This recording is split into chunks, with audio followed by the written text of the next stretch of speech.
Tonight, you're going to lie down and switch off your own body, not metaphorically. For about 2 hours, your brain will paralyze almost every muscle you have. You can't move. You can't run. You are meat that doesn't fight back. And your ancestors did that on the ground. In Africa. That should have killed us. It didn't. If you want to know how, subscribe. I do this every week, and the answer is not what you think. Every animal on Earth has had to solve the same problem you solve every night. How do you shut your brain off in a world that wants to eat you? Most of them cheat. Dolphins sleep with half their brain at a time. One hemisphere goes offline, the other keeps swimming and watching. They are never fully unconscious, not once, not their entire lives. Plenty of birds do the same thing. If you watch a row of ducks sleeping, the ones on the ends will have one eye open, and the open eye is always the one facing out. The half of the brain connected to that eye stays awake, the ones in the middle close both. Giraffes sleep about 30 minutes a day, standing up, in bursts of a few minutes. And then there's us. Our closest relatives, chimps, gorillas, orangutans, build a fresh nest every single night. Bent branches woven into a platform in a tree.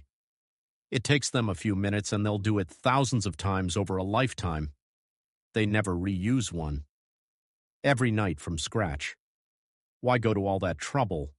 Because the African ground at night belongs to leopards, and a leopard's entire hunting strategy is finding something that isn't paying attention, so a tree isn't a bedroom, it's a wall.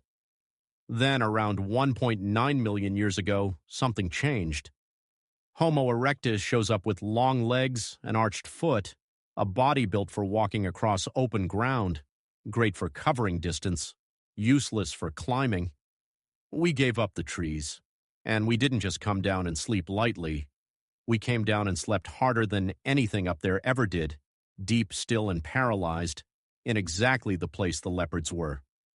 So the obvious answer is fire, right? In 2009, a Harvard primatologist named Richard Wrangham published a book called Catching Fire. His argument was that fire is the thing that made us human. Cooking unlocked calories that raw food never could, and those calories paid for a brain that's absurdly expensive to run. That's the famous part. But fire does a second thing that almost nobody talks about. Nothing else on Earth uses it. Every other animal runs from fire. It's the one tool in our entire toolkit that our predators had no counter for. A lion can outrun you, outmuscle you, and see better than you in the dark.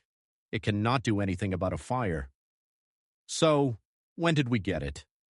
The strongest evidence sits in a cave in the northern Cape of South Africa called Wonderwerk. In 2012, a team led by Francesco Berna published their analysis in PNAS. 30 meters inside the cave, they found ash from burned grass and leaves and fragments of burned bone, heated to temperatures consistent with a campfire. Not a lightning strike, not a brush fire that blew in. 30 meters deep with the sediment layers still intact. Somebody carried it in there and kept it going. That layer is about 1 million years old.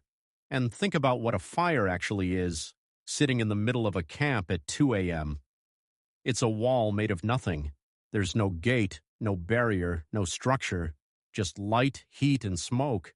And the smoke does something extra because it drags your scent up and scatters it instead of letting it pool on the ground where a nose is waiting.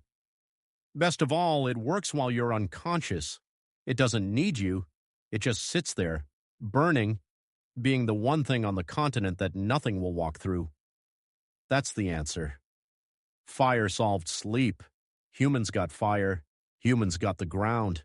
And every leopard in Africa had to find a new plan. Except that's not the answer.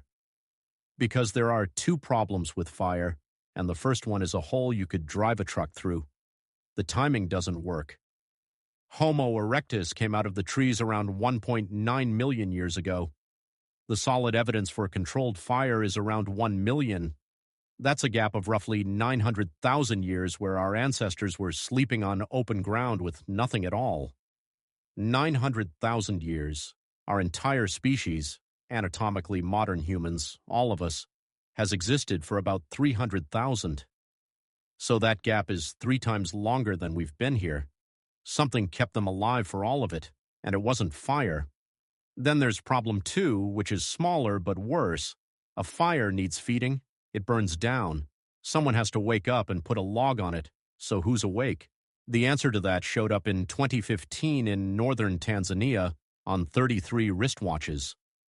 A researcher named David Sampson, then at Duke, went to work with the Hadza. They're one of the last hunter-gatherer populations on Earth in northern Tanzania. They sleep on the ground, in grass shelters with no walls and no door, in a landscape that still has hyenas and lions in it. He strapped actigraphy watches on 33 adults and left them running for 20 days, 220 hours of sleep data. One question: how often is the whole camp asleep at the same time? 18 minutes. Out of 220 hours, there were 18 minutes where every single person was unconscious simultaneously. For over 99% of the night, every night, somebody in that camp had their eyes open. Now here's the part that gets me. There was no rota, nobody was assigned a watch, nobody volunteered. When Sampson asked them about it, they didn't know it was happening. The mechanism was age. Older people went to bed early and woke early. Younger people stayed up late and slept in. That spread, chronotype variation, meant that across a camp with people from 20 to 60 in it, the coverage was automatic. Grandparents took the pre-dawn shift. Young adults took the small hours. Nobody planned a thing. It just fell out of how old everybody was. Sampson called it the poorly sleeping grandparent hypothesis. Your grandmother waking at 3:30 isn't her body failing. It might be the job. And then there's the third thing, which I think is the real answer. In 2015, Sampson and Charles Nunn compared human sleep against dozens of other primates. They built a model for how long a primate our size should sleep based on body mass, diet, group size. The prediction came out around 9.5 hours. We sleep about 7. We sleep less than every primate they measured. Less than chimps, less than baboons, less than lemurs, who can push 15. But flip it over and look at the composition. REM, the deep restorative stage, sits around 15% of sleep for the average primate. In humans, it's about 25%, the highest on the list. We didn't get better at defending sleep. We compressed it. We took the single most dangerous thing we do and made it shorter and denser. Same repair, less exposure. Every hour you're not asleep is an hour nothing can eat you. So here's the whole picture. 2 million years ago, we walked away from the only safe bed our lineage ever had. For 900,000 years after that, we slept on open ground with nothing between us and a leopard. Then fire, a wall made of nothing, that somebody still had to get up and feed. But underneath all of it, running the entire time, 2 things nobody chose and nobody noticed.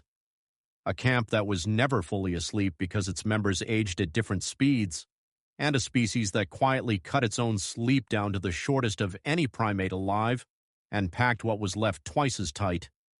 And it's still running. You're not a morning person or a night owl because of your personality. You're holding a shift. When you snap awake at 3 in the morning for no reason and lie there listening to the house, that isn't anxiety. That's a 2-million-year-old instruction firing on time in a room where nothing has hunted anything for a very long while. That's the rota. Every night you shut your body off and go unconscious for 8 hours in a row. It's the most dangerous thing your ancestors ever did, and you do it without thinking about it once. You just do it behind a locked door now.